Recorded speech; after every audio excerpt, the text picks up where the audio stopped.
तक हमने ये सीखा कि एक स्मार्ट इन्वेस्टर कैसे बना जाता है, और मेरे साथ प्रज्ञा है जो कि अब तक की ट्रेनिंग के बाद एक स्मार्ट इन्वेस्टर बन चुकी है। लेकिन प्रज्ञा, अल्टीमेटली जब आप इन्वेस्टमेंट शुरू करेगी तो कैसे करेंगी?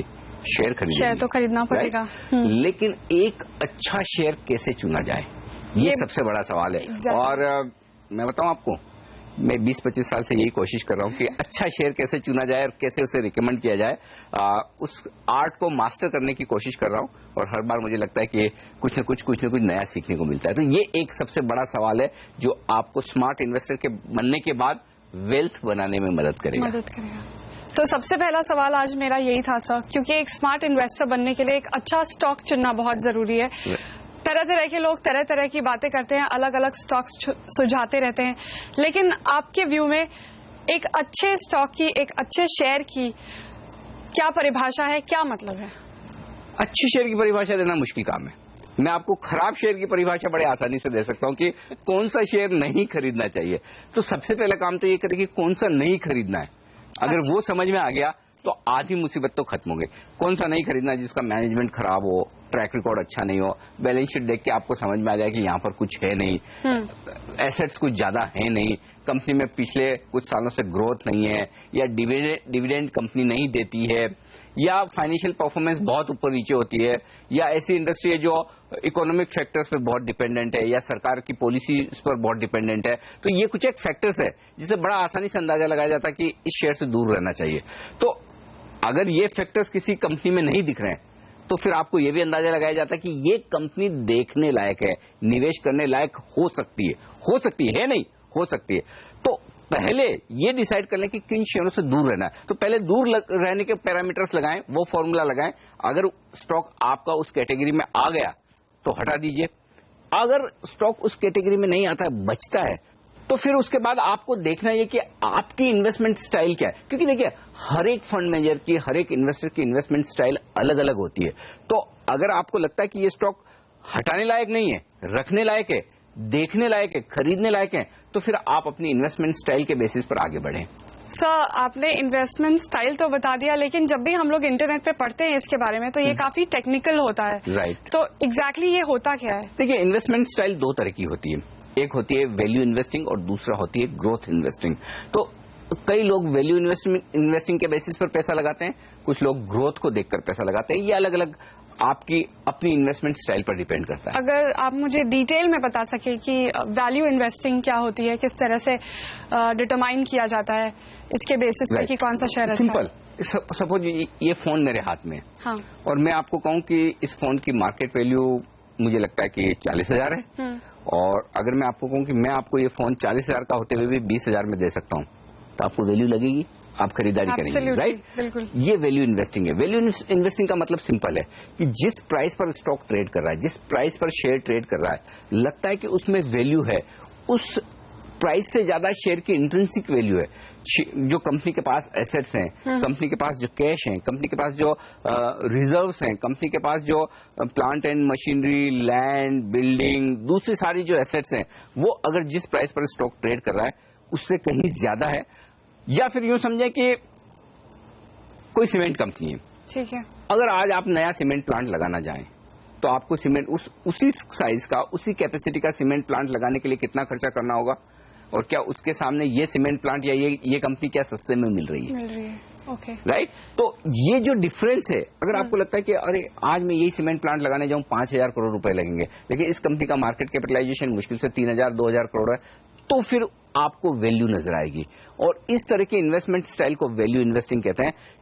वैल्यू इन्वेस्टिंग क्या है? सिंपल, जो प्राइस होनी चाहिए मार्केट में उससे कम पर स्टॉक ट्रेड कर रहा है। उसके अलग अलग रीजंस हो सकते हैं कि मार्केट में वो वैल्यू इन्वेस्टिंग या फिर वैल्यू कम क्यों है, उसके रीजंस हैं। क्योंकि कई बार क्या होता है प्रज्ञा, देखिए, वैल्यू, वो हम कई बात कहते हैं ना कि वैल्यू अनलॉक होगी, लेकिन वो वैल्यू अनलॉक कब होगी वो पता नहीं।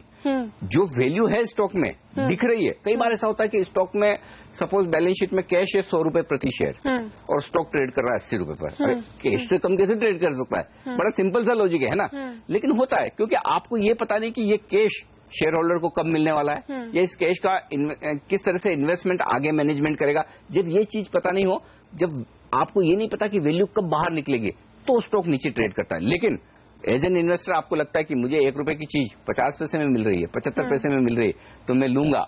कभी न कभी तो मार्केट रियलाइज करेगा भाई ये वैल्यू 1 रुपए की है, और फिर शेयर का दाम बढ़ेगा। तो ये वैल्यू इन्वेस्टिंग है। तो क्या आप ये कह रहे हैं कि महंगे स्टॉक्स को छोड़ के मुझे सस्ते स्टॉक्स लेने चाहिए और ढेर सारे ऐसे सस्ते स्टॉक्स खरीद लेने चाहिए? उसके पहले आपको एक दूसरी स्टाइल जो है इन्वेस्टमेंट की, वो है ग्रोथ स्टाइल। वो समझना जरूरी है। वैल्यू और ग्रोथ में क्या फर्क है?